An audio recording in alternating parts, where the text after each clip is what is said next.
నమస్తే అండి. నమస్తే. నిన్న సంచలనం రేపిన కంటైనర్ అంటే సీఎం క్యాంప్ ఆఫీస్కి ఒక కంటైనర్ వచ్చింది. అందులో అట్టపెట్లలో కొన్ని కోట్ల డబ్బు ఉందని సమాచారం అయితే వచ్చింది. కానీ ఆ సీసీ ఫుటేజ్ను కూడా గుంటూరు ఎస్పీ దాచిపెట్టారని వార్త అయితే వచ్చింది. మరి అది ఎంతవరకు నిజమంటారు? మీ అభిప్రాయం? ఇంతవరకు అయితే అందులో ఆ కంటైనర్లో డబ్బు వచ్చిందనే మనకి వార్తలు వచ్చాయమ్మా. పత్రికల్లో కానీ ఎక్కడ చూసినా కూడా కంటైనర్, ఎందుకంటే అది వచ్చి ఉండొచ్చు కూడా. ఇప్పుడు ఎందుకంటే దానికి రావటానికి కూడా మనకి ఇక్కడ పరిస్థితులు అలాగే ఉన్నాయి. ఇప్పుడు ఎలక్షన్స్ రాబోతున్నాయి, ప్రచారం నిర్వహించుకోవాలి అధికార పక్షం. వాళ్ళ చేతుల్లో యంత్రాంగం ఉంది కాబట్టి, పోలీస్ యంత్రాంగం అన్ని యంత్రాంగాలు వాళ్ళ చేతుల్లోనే పెట్టుకున్నారు కాబట్టి, ఇప్పుడు వాళ్ళు నిన్న కంటైనర్ వచ్చిన విధానం కూడా మనం చూసాం. అది మామూలుగా అయితే అది ఇచ్చిన దానికి ఎప్పుడు వచ్చే దారిలో కాకుండా దారిలో రాలేదు, రివర్స్లో వచ్చింది, రివర్స్లో వెళ్ళింది అది. సో ఏ రకంగా చూసుకున్నా డబ్బు ఉంది అనే అనుమానానికి అయితే మనకి తావిస్తుంది అది తప్పకుండా. అంటే అందులో ఎంతవరకు డబ్బు ఉండొచ్చు అని మీ అంచనా? 50,000 కోట్లు ఉండొచ్చు రఫ్గా, అందాజాగా చెప్తున్నా అది. ఓకే, ఆర్టీసీకి 20 కోట్లు క్యాష్ ఇచ్చినట్టయితే సమాచారం ఉంది. అది ఎంతవరకు నిజమంటారు? అంటే వీళ్ళు 8,700 బస్సులు అద్దెకు తీసుకున్నారు అనే ఒక వార్త అయితే వచ్చింది వార్తాపత్రికలో. 8,700 బస్సులు, ఆర్టీసీ బస్సులు ఎందుకు వీళ్ళు రెంట్కి తీసుకున్నారంటే, ప్రతిపక్షాలకు ఇప్పుడు బస్సులు కావాలి కదా.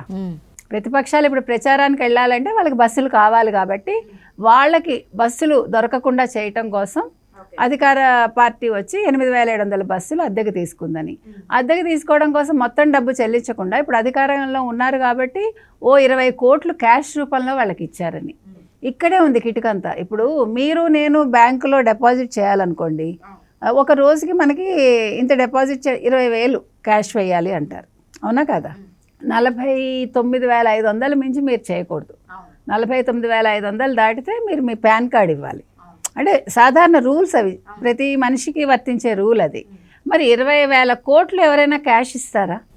అంటే క్యాష్ ఇచ్చారు అంటే వీళ్ళు ఇప్పుడు ఇక్కడ నష్టపోయేది ఎవరు? ఇప్పుడు ఒక బ్యాంక్ అతను ఆ డబ్బు తీసుకున్నాడు అనుకోండి, ట్రాన్సాక్షన్ చేశాడు, అప్పుడు అతనికే కదా, ఉద్యోగికే కదా నష్టం. నష్టపోయేది అంటే ఈయన. ఇప్పుడు ఈ ప్రభుత్వం వల్ల ఎంతో మంది నష్టపోయారు, ఎంతో మంది కేసులు ఎదుర్కొంటున్నారు.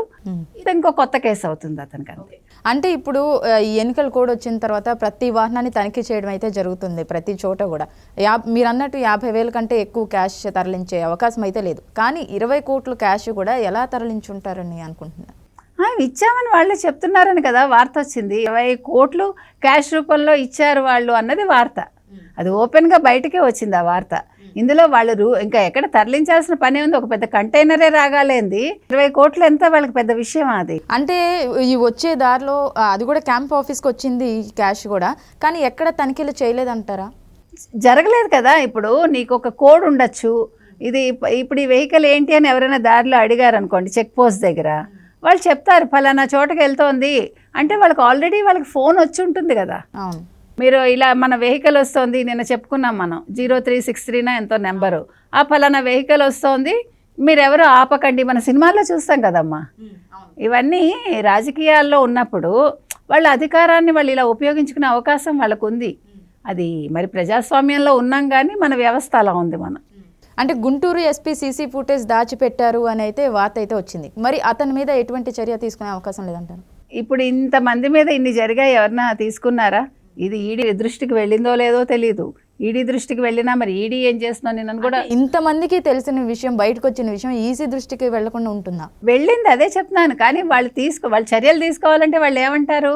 మాకు ఎవరైనా కంప్లైంట్ ఇస్తేనే కదా మేము తీసుకుంటామంటారు. ఇప్పుడు ఎవరు పిల్లి మెళ్ళలో గంట కడతారు? ఇప్పుడు నువ్వు ఏది అడిగినా కూడా, ఇప్పుడు ఒక పోలీస్ స్టేషన్కి వెళ్ళామనుకోండి, సార్ ఫలానా విషయం విన్నామంటే, బాబు మాకెవరు కంప్లైంట్ చేయలేదు అంటారు వాళ్ళు. కంప్లైంట్ ఇస్తేనే కదా వాళ్ళు దాని మీద చర్యలు తీసుకోవటానికి ఉంటుంది. అంటే ఇప్పటి వరకు ఎవరు కంప్లైంట్ ఇవ్వకపోవడానికి కారణం ఈవెన్ ప్రతిపక్షాలు కూడా. ప్రతిపక్షాలంటే ఇప్పుడు అందరూ ఎలక్షన్ దాంట్లో బిజీ ఉన్నారు కదమ్మా, ఎవరికి వాళ్ళు క్యాంపెయిన్లో బిజీ ఉన్నారు. తర్వాత ఇప్పుడు ఈ వచ్చిన డబ్బు, ఇప్పుడు మనకి ఎలక్షన్ ఉంది కాబట్టి ఇప్పుడు పంపకాలు కూడా చెయ్యాలి. ఇప్పుడు ఓటుకి నోటు అనుకుంటే కూడా నోటు ఇవ్వకుండా ఓట్లు ఎవడు వెయ్యడు. సో పంపకాలకు కూడా ఇవ్వచ్చు. ఇప్పుడు ఈ డబ్బంతా పంచకుండా ఇప్పుడు అవ్వదు కదా. ఇది కూడా మళ్ళీ ఈ డబ్బు ఎక్కడి నుంచి వచ్చిందంటే మనకు ఆ డ్రగ్స్ మూలంగా వచ్చింది కూడా కావచ్చు. ఇదంతా కూడా ఇంకా మరి ఏది బయటికి రావట్లేదు సరిగా. సరైన సమాచారంతో మనకి ఈ విషయం అంతుబట్టట్ల.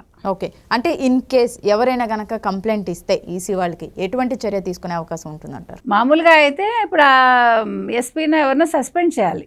లెక్క ప్రకారం. మరి ఇంతవరకు జరగలేదు. మరి ఒకవేళ ఎవరైనా కంప్లైంట్ ఇస్తే తప్పకుండా మరి సస్పెండ్ చేయాలి, విధుల్లోంచి తొలగించాలి వాళ్ళు. ఓకే.